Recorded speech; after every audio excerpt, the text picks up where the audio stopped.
The sky had that late winter bruise to it, purple bleeding into gold along the rim of the earth.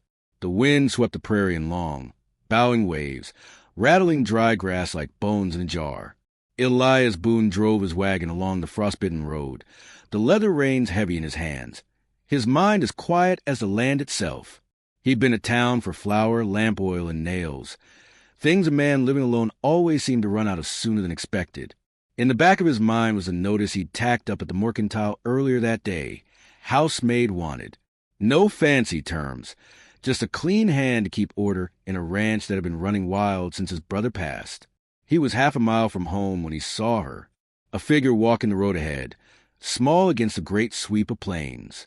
She moved steady, though her shoulders were bent forward as if carrying the weight of something heavier than the little trunk in her hand.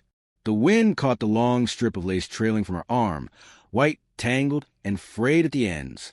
For a moment, Elias thought it was a rag. Then he saw it for what it was, a torn wedding veil. He drew the wagon alongside her.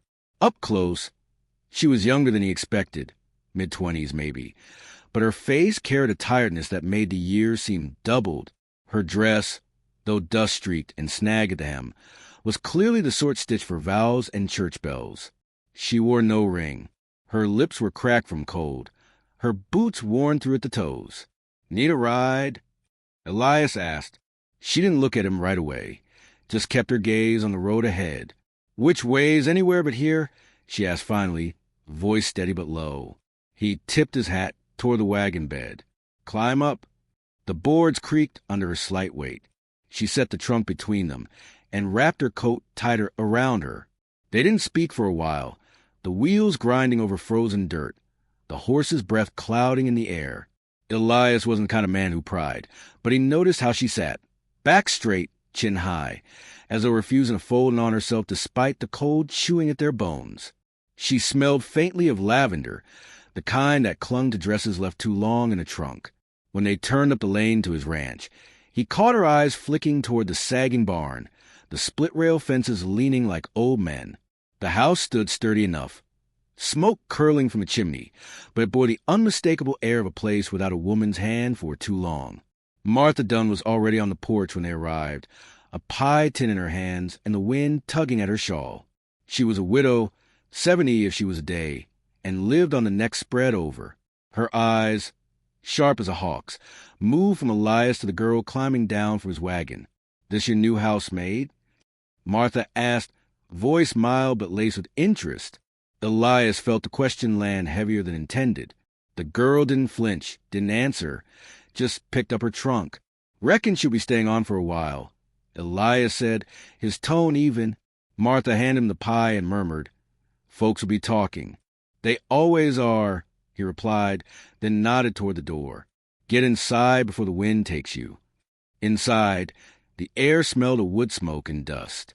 The girl set her trunk near the hearth and removed her gloves. Her hands were red and raw, but delicate, the fingers long and fine-boned. She stood waiting as if for instructions. "You cook?" Elias asked. "Enough to keep from starving," she said. "Then you'll start with supper."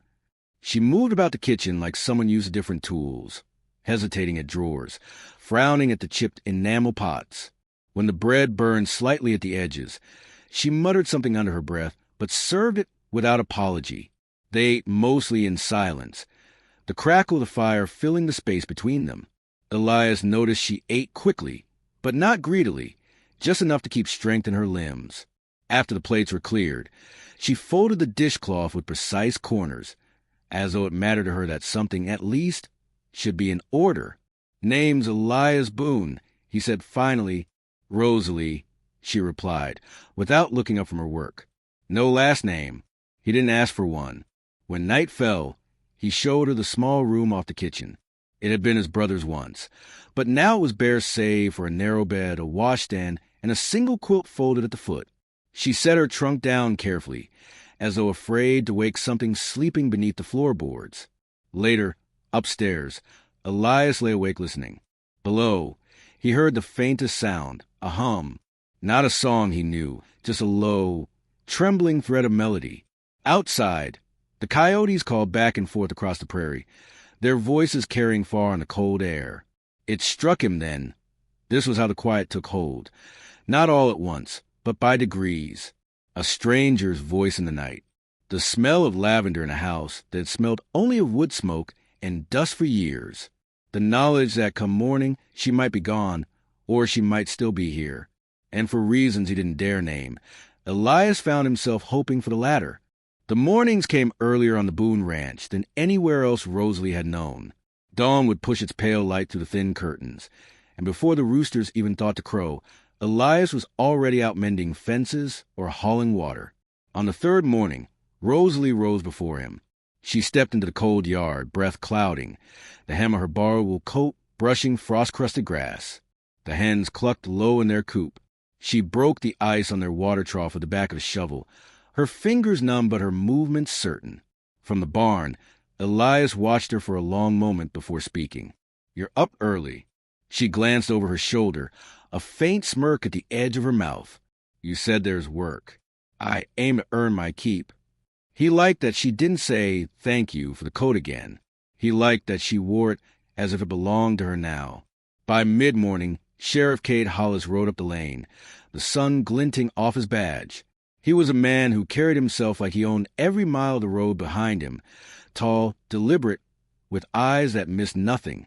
"Mornin', Boone," he said, sliding off his horse. His gaze shifted to Rosalie, who had just stepped out with a bucket of peelings for the hogs. "Don't believe we've met," Cade said, his voice polite but edged. Rosalie met his eyes. "Rosalie." The sheriff nodded slowly. "There's been a telegram from Yarrow County. Man's looking for a runaway bride. Says she took off in a white dress 2 nights before the wedding. Matches your description." The bucket in her hands tilted slightly, peelings sliding against the wood. Elias's jaw tightened. "She works here," he said. "That's all there is to it." The sheriff's eyes flicked between them. "Just letting you know, Boone, folks be asking." Rosalie set the bucket down, turned without a word, and disappeared into the barn. For the rest of that day, they spoke little, but the silence wasn't the brittle, breaking kind. It was the kind that waited for the right moment to speak. That moment came by lantern light. Elias sat at the table repairing a saddle strap, his big hands working the awl with slow precision. Rosalie stood at the stove, stirring a pot of beans. The smell of cumin and smoke filled the room. "I left because he looked at me like something he'd bought," she said without turning around. Elias set down the strap. "He didn't know me, didn't care to. Just wanted my name under his roof, so folks would talk about him different." She stirred once more, then added softly, "A name should be something you grow into, not something that's forced on you." Elias's eyes followed the slow movement of her hands. "Names can be heavy things," he said. "Sometimes they're worth carrying. Sometimes they ain't." For the first time, she looked at him directly. Her eyes were steady. "And which am I?" He held her gaze for a long breath, the lamplight catching on the edges of his face. "We'll see." 2 mornings later, he left the coat on the back of her chair, Jonah's old one. The wool was worn thin at the elbows, the cuffs frayed, but it was warm. She traced the seams as though they were gold-threaded. When she wore it to town with him, Martha Dunn's watchful eyes lingered on it. The mercantile fell quiet for a moment, the air thick with whispers. Elias caught the murmur, runaway, trouble, Boone's loss of sense, but said nothing. Outside, Rosalie kept her chin high. "Doesn't matter what they think," she said, though her voice was too even to be entirely true. "It will," he replied, "but not to me." That afternoon, a wagon rolled up the lane. The driver was a wiry man with a weathered face, his hat pulled low. "You the one keeping a girl by the name of Rosalie?" he asked. Elias stepped out onto the porch. "She works here. She's paid here.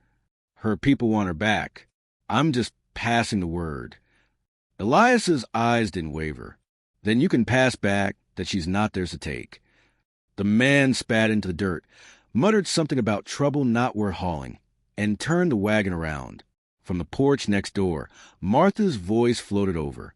"You keep her, Boone, you'll be choosing her over your piece." Elias didn't look at her. "Then I guess I've already chosen." That night, Rosalie sat by the window in her small room, the lamp casting a circle of gold on her lap. Outside, the dark road stretched into nothing. She could have been staring at it in case someone came, or in case she decided to leave. But for the first time, she didn't feel the weight of running pressing at her back. She felt something else instead, the morning smelled of rain before the clouds even showed themselves. Elias could feel it in his knees, in the weight of the air pressing low against the land. Out west, storms didn't ask permission. They rolled in like old debts coming due. He was by the north fence line, replacing a rotted post, when the sound reached him, the steady drumming of hooves on hard-packed earth. Not the scattered clatter of a neighbor stopping by, but a measured two-man approach, riders with purpose.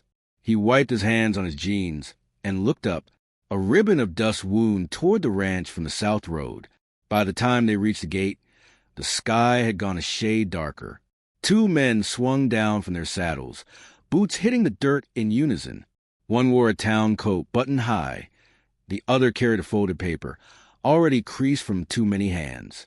"You Elias Boone?" the one with the paper asked. Elias didn't move from where he stood. "I am. This here says you're harboring a missing bride. Belongs to a man in Yarrow County. We're here to take her back." Behind him, the screen door creaked. Rosalie stepped onto the porch. Jonah's coat pulled tight around her shoulders. The wind lifted strands of her hair, but her eyes were steady on the men at the gate. "She works here," Elias said. His voice was calm, but the stillness in it carried weight. "She's paid here. She stays here if she wants to." The man in the coat looked at her. "Miss, your family." "I don't belong to them," Rosalie said. Her words were quiet but cut through the air like a knife through cloth. The second man shifted his stance, boots grinding into the gravel. "Paper says otherwise." He took a step toward the porch. Elias's hand found the top rail of the fence, knuckles whitening. "That's far enough." The air between them was thick now, the kind that could tip either way. The wind gusted, carrying the smell of wet earth and far-off lightning. Rosalie moved then, slowly, but with a steadiness that made the men watch her closer than they meant to. She stepped down from the porch, passing behind Elias, and went to the wall of the barn. When she came back, Jonah's old rifle was in her hands. She didn't raise it, didn't point it, just held it the way you hold something you're ready to protect. The first drops of rain began to fall, cold, sharp, a warning. "This isn't worth it," the man with the paper muttered to his partner. The other spat into the dirt and turned back toward his horse. They mounted in silence, rain soaking their coats, and rode off down the road until the dust they'd stirred was swallowed by the storm. By the time Elias and Rosalie stepped back into the house, both were wet through. He lit the lamp, its warm glow softening the edges of the room. "You didn't have to," he began, but the words trailed off. "Yes," she said simply, setting the rifle back against the wall. "I did." They stood there for a moment, the storm tapping against the windows, the scent of rain curling into the room. Elias poured coffee into 2 tin mugs and slid one across the table. She wrapped her hands around it, letting the heat sink into her fingers. For a long while, they drank in silence. Then she began to hum, soft, steady, the same tune he'd heard her murmur that first night under his roof. Only now it no longer trembled. Maybe that's the way it happens. Not in grand speeches or lightning bolts, but in small, quiet stands taking the rain. You think you're just holding your ground, but then you look around and realize you've built something worth defending. And if you're lucky, you'll find someone who stands there with you, not because they have to, but because they want to. That's when you know you're home.